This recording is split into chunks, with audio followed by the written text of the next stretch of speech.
Making slime is not for the faint of muscles. So we made slime at daycare today, and I just used three ingredients, and I'm gonna show them to you. I actually have these listed on my Amazon storefront, so if you want to go check them out.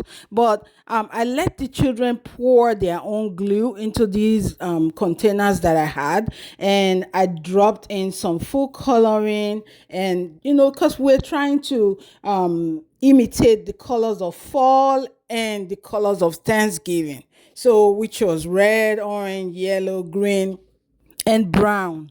And I let the children stir it really good all by themselves. But I ended up doing the stirring, by myself with a different spoon that was stronger, because you really need to put your energy when you stir. And then I used my hand to knead it, and I gave it to my little friends. They went to work. Actually, I went to work too. This was so fun. And we had an absolute blast.